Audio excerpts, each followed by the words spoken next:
सुपनखा कौन थी? सुपनखा किसकी पुत्री थी?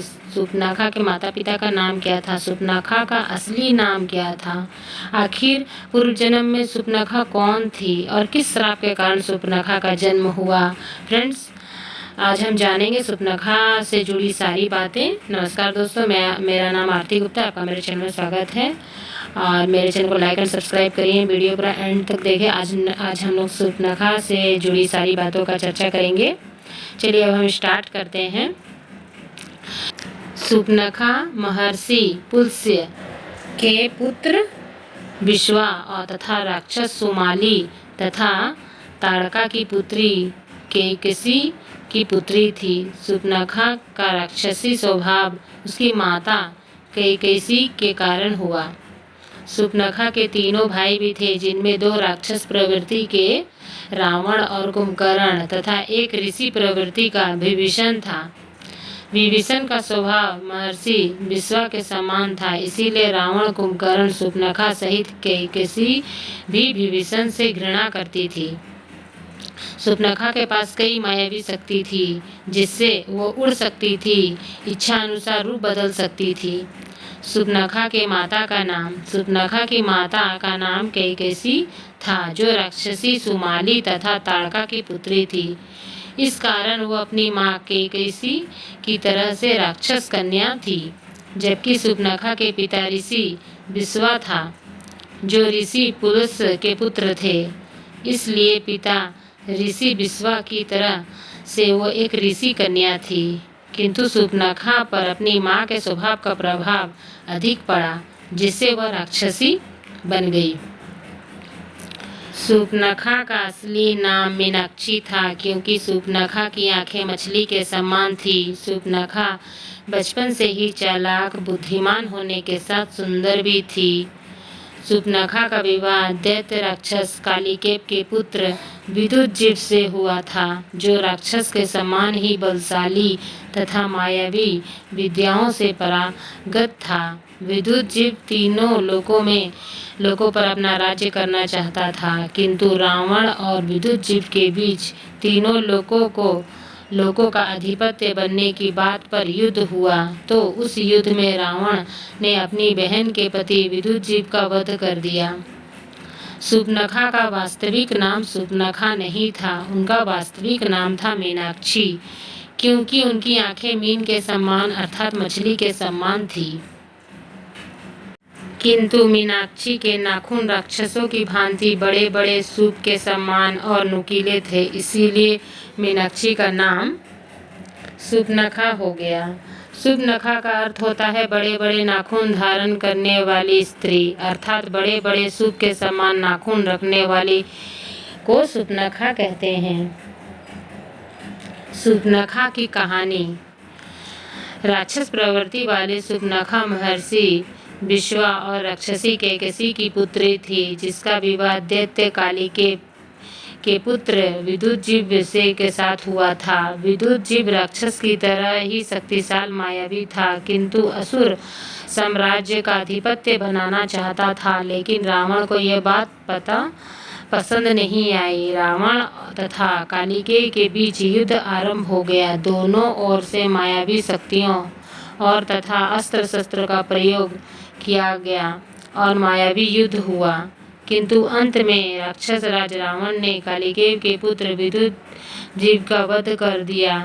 जिसकी खबर सुपनखा को मिली तो उसके पति की मृत्यु अपने भाई रावण से ही कर दी। तब सुपनखा अति क्रोधित हो गई। उसने उसी समय प्रतिज्ञा की कि रावण का संपूर्ण विनाश का कारण बनेगी। रावण ने भी अपनी बहन सुपनखा को समझकर खर और दुसत के पास रहने के लिए दंडकारण्य वन में भेज दिया। उसी समय दंडकारण्य वन में भगवान श्री राम अपनी पत्नी सीता और भाई लक्ष्मण के साथ रह रहे थे। एक बार सुपनखा दंडकारण्य वन में विचरण कर रही थी तथा उनकी दृष्टि भगवान श्री राम पर पड़ी। भगवान श्री राम का रूप सौंदर्य देखकर वो उन पर मोहित हो गई। और काम वासना से प्रेरित होकर उसके समक्ष सुंदर मोहिनी रूप में प्रकट होकर विवाह की इच्छा करने लगी, किंतु भगवान राम ने कहा कि वो पहले से ही विवाहित है और एक विवाह के पश्चात दूसरा विवाह नहीं कर सकते। तब वो उसके भाई लक्ष्मण के पास गई, किंतु लक्ष्मण ने भी उस अनुरोध को ठुकरा दिया, जिससे शूर्पणखा आक्रामक होकर सीता पर आक्रमण कर बैठी। तब लक्ष्मण ने तलवार से शूर्पणखा की नाक काट दी। शूर्पणखा अपनी दुर्दशा देखकर तुरंत महाराज रावण की भरी सभा में पहुंची और अपना प्रतिशोध लेने के लिए रावण को भड़काने लगी, जिससे रावण ने माता सीता का छल से हरण कर लिया। इसके बाद भगवान श्री राम ने वानर सेना के साथ रावण सहित समेत दैत्य राक्षसों का वध कर दिया। इस प्रकार से शूर्पणखा ने अपनी प्रतिज्ञा पूरी की। शूर्पणखा के पूर्व जन्म की कहानी। शूर्पणखा त्रेता युग में राक्षसी प्रवृत्ति की अनीति अत्याचारी पर चलने वाली एक महिला थी, किंतु वह राक्षसी बनने से पहले एक अप्सरा भी थी। वास्तव में शूर्पणखा इंद्रलोक की एक अप्सरा थी, जिसका नाम था नयनतारा। नयनतारा को भी इंद्रलोक में रंभा, मेनका आदि के सम्मान प्राप्त था और वो भगवान इंद्र की सबसे प्रिय अप्सराओं में से एक थी। एक बार पृथ्वी लोक पर वज्रा नामक ऋषि घोर तपस्या कर रहे थे। उस तपस्या के प्रभाव से तीनों लोक में हलचल उत्पन्न हो गई, जिससे देवराज इंद्र ने अपने इंद्रासन खोने का भय सताने लगा और उन्होंने अप्सरा नयनतारा को बुलाया और कहा कि ऋषि वज्रा को घोर तपस्या के कारण तीनों लोक में भयंकर भूचाल उत्पन्न होने लगा है। शायद वो इंद्रलोक की अधिपति बनाने के लिए ही यह तपस्या कर रहे हैं। इसीलिए मैं तुम्हें आदेश देता हूँ कि तुम जाकर वज्रा ऋषि की तपस्या भंग करो। इंद्रदेव का आदेश पाकर नयनतारा उस स्थान पर पहुंची जहाँ ऋषि वज्रा तपस्या कर रहे थे। नयनतारा की शक्तियों और सौंदर्य के कारण वज्रा ऋषि की तपस्या भंग हो गई, किंतु उन्होंने अप्सरा नयनतारा को एक भयंकर श्राप दे दिया और कहा, तुमने मेरी जो तपस्या भंग करने का दुस्साहस किया है, इसके लिए तुम राक्षस योनि को प्राप्त करोगी। यह सुनकर नयनतारा ऋषि के चरणों में गिर पड़ी और हाथ जोड़कर बोली, ऋषि, इसमें मेरी कोई गलती नहीं है। मैं तो अपने स्वामी इंद्रदेव के आदेश पर आपकी तपस्या को भंग करने के लिए आई थी। मेरी इसमें कोई दोष नहीं है, मुझे क्षमा कर दीजिए।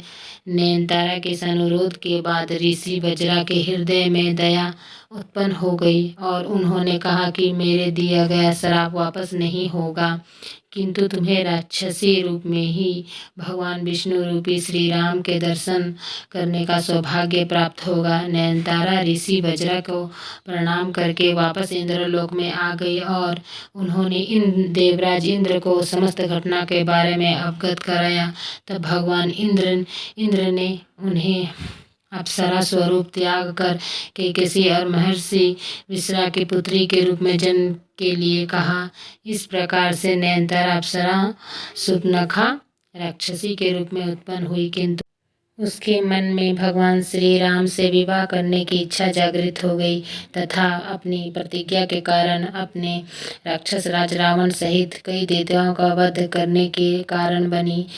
राक्षस राज रावण के वध के पश्चात शूर्पणखा ने भगवान श्री राम की तपस्या प्रारंभ कर दी। भगवान श्री राम ने प्रसन्न होकर शूर्पणखा को दर्शन दिए और कहा, जब तुम द्वापर युग में कुब्जा के रूप में जन्म लोगी, उस युग में मैं तुम्हारा कल्याण करूँगा। फ्रेंड्स, अब हमारा वीडियो होता है एंड आप लोगों को कैसा लगा शूर्पणखा के जन्म की कहानी, इसके पूर्व जन्म की कहानी। फ्रेंड्स, आप लोगों को कैसा लगा वीडियो कमेंट करके ज़रूर बताएं, लाइक एंड सब्सक्राइब जरूर करें। अब हम लोग मिलते हैं नेक्स्ट वीडियो में। Thank you, bye bye.